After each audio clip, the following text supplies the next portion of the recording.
जगतसिंहपुर जिला बलरामपुर पंचायत गौप ग्राम में 40 जन ऊर्ध चाषी मान उपस्थित सीआरआरआई बायो फर्टिलाइजर उपर कृषक उत्पादक कंपानी पक्षर एक तालीम कार्यक्रम आयोजित होता। 10 तारिख में ओडिशा राज्य सरकार पांठि धान फसल और कृषि प्रणाली में किपरि गुणात्मक बायोनुक्लिएंट उत्पादन लोकप्रियता और जोगाण जय पोशाक प्रकल्प अंतर्गत एक कार्यक्रम आईसीएआर एवं डीएएफई नवा दिल्ली रे मेरा गाँ मेरा गौरव कार्यक्रम एक अविच्छेद्य अंश गठन जार विषय वस्तु थिला सारर संतुलित व्यवहार एवं खेत बंचाओ अभियान। एक कार्यक्रम सिद्ध गोरेखा एफपीसीएल सहित मिलित भाव में आयोजित होता। एक कार्यक्रम समन्वय डॉक्टर आनी पूनम प्रमुख वैज्ञानिक करथिले। से सारर संतुलित व्यवहार जैव सार व्यवहार लाभ एवं आईएफएस माध्यम राजस्व बुद्धि सहित समन्वित कृषि प्रणाली आईएफएस अभ्यास उपरे आलोकपात करथिले। डॉक्टर लोटन बोस प्रमुख वैज्ञानिक लोकप्रिय जलवायु प्रतिरोध सीआरआरआई धान किसम एवं रासायनिक सार को 25% द्वारा बदलाइबा पई एनआरआरआई एंडो एन प्रयोग विषय में व्याख्या करथिले। डॉक्टर मानस बाग प्रमुख वैज्ञानिक उद्भिद पुष्टिकर परिपूरक पई ट्राइकोडर्मा बायोस्टिमुलाट प्रमुख प्रयोग उपर गुरुत्वारोप करिसेंती। डॉक्टर सस्मिता पुरोहित जगतसिंहपुर वैज्ञानिक केवीके जगतसिंहपुर जैव सार आवश्यकता और गुरुत्व विषय में व्याख्या करिसेंती एवं आजला को भल जैव सार भाव में सुपारिश करिसेंती। श्रीमती सौम्या शुभदर्शिनी एओ जगतसिंहपुर ब्लॉक रे चाष प्रणाली विषय में व्याख्या करिसेंती एवं सीआरआरआई जैव सार और चाषी माने रासायनिक सार कम करी सेगुड़ी को जैव सार सहित बदलाइबार जरूरी आवश्यकता उपर गुरुत्वारोप करिसेंती। एक कार्यक्रम को जगतसिंहपुर सिद्ध गोरेख एफपीसीएल श्री बामन महाराणा एवं विद्याधर जाति परिचालना करथिले। एक कार्यक्रम प्राय 40 जन चाषी उपकृत होते। जैव पोशाक प्रकल्पर गवेषणा सहयोगी डॉक्टर साईकृष्ण रेपाली जैव सार प्रयोग पद्धति प्रदर्शन करथिले। धान एवं पनीपरिबा फसल में सीआरआरआई जैव सार प्रभावशाली प्रयोग उपरे चाषी एवं वैज्ञानिकों मध्य पारस्परिक क्रिया होइतला एवं प्रकल्प कर्मचारी द्वारा कार्यक्रम को सहयोग करा जायतिला। जैव सार प्रयोग द्वारा मूर्तिका स्वास्थ्य उन्नति एवं मूर्तिका जीवाणु विविधता संरक्षण और सारर संतुलित व्यवहार एक कार्यक्रम मूल विषय वस्तु। जगतसिंहपुर जिलूर Sangram Kishore Pattnaik report Tofan entertainment news.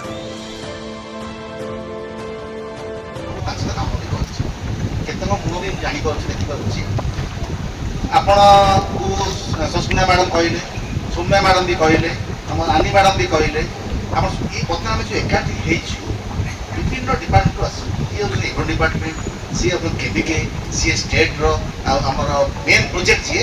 Sai तो आम एकाठी आसिक प्रपोजल ग्रहण कम लगे खाली शुणिकी पड़े ना मुझे किसम कथा कहबी प्रथम हूँ कौन आमर माँ जन्मदेला द्वितीय माँ हूँ आम माटी माटी केमी आम रक्षा कर माटी की माटीर जो अवस्था में गले सी कि वर्ष गला अंगार कौन गच उठे चाष अनुपयुक्त होकर नाती नातुणी अनाती से गाड़ी देवी बापा मैंने कौन करें कि पाऊन तो माटी के प्रथम कौन करवा तार केयर जत्न नवा छुआ जत्न नौ छुआ को बड़ कर आम केमिकाल पकड़ सार पकड़ नवानी आम अर्गानिक गोबर जैविक जो पोक माने भल पोक भल कीट एम जो बनई आनी छाड़ा हेल्ले कौन हम गचर उपकारता बढ़ी गच प्रकृत माने अर्गानिक जो नेचुराल से पाइब और माटीर उपरता सेकेंड हूँ कौन कौ जमी कौ मंजी गुणवत्ता मंजी आम दरकार आम मंजी आनिले किंतु से मंजी मिसा से मिसा को आप मंडी वाला नब ना मिल वाला नब तो आप सीड बिकी तेणु मंजी हूँ इम्पोर्टाट आप चाहिए निजे एमपीओ थ्रू रे कि सीड विलेज थ्रू रे आप निजे मंजी निजे करेंगे तेणु कौ मंजी करेंगे जार चाहिदा अच्छी आप कहीं मोटा चाउल मोटा धान कहीं मंडी ओजन थी किंतु आपणकर दाम मिल कस्ट मिल आपणकर उन्नति हेनी भविष्य पैसा पाइबे तेणु आप दरकार कौन चाउल इंडियन चाउल high protein rice multivitamin rice diabetics rice आप मार्केटिंग आपको करतु परिचय दीजिए। से विषय में मु କହିବି ମୋ ତାପରେ ନାମ ଅଛି ଡକ୍ଟର ଆନି ପୁନ ମୁଁ ଧାନ ଗବେଷଣା କେନ୍ଦ୍ରରେ ପ୍ରଧାନ ବୈଜ୍ଞାନିକ ଆଜି ଆମର ଏଇଠି ଆସିଛୁ जो दुटा तीनटा उद्देश्य नहीं के आसीचु जेमती हमर भारत सरकार प्रचार करछंती बैलेंस फर्टिलाइजर यूज मीन संतुलित सारो व्यवहार और खेत बचाओ अभियान तापरे आमे आज आसीचु आमे जो बायो फर्टिलाइजर और जो आमे एंडोटेक टेक डिकम्पोजर और आमे जो गोटे राइजो कल्चर हमें बनईचु ट्राइकोडर्मा ताको हमें ये अवेयरनेस क्रिएट करिया को आसचु कि केमती हमें सारो का इस्तेमाल को बैलेंस करिवा कम करिवा और धीरे धीरे हमें जैव सारों को इस्तेमाल करके हमारे जो जैव अंगार अच्छी मटी ताको हमें भलो करिवा तार सूक्ष्म जीव अच्छी सेटा को हमें भलो करिवा से माटी भलो रहिबो तो आमर जीवन भलो रहिबो आमर लाइफटा माने रोग मुक्त रहिबो से हिसाब रे हमर से बैलेंस फर्टिलाइजर यूज करके हमर जो फसल अच्छी ताको हमें लागत ता कम करिवा कॉस्ट कम करिवा कहीं चाषी मैंने कौन कर नॉलेजटा कम अच्छी किछु कौन सारो पाई सारो इस्तेमाल करिवा से सारोटा से माने ग्रूमर डाल दियंती ता ऊपर से पुनी सारो यूरिया दे दउचंती तो सेटा को हमें केमती बैलेंस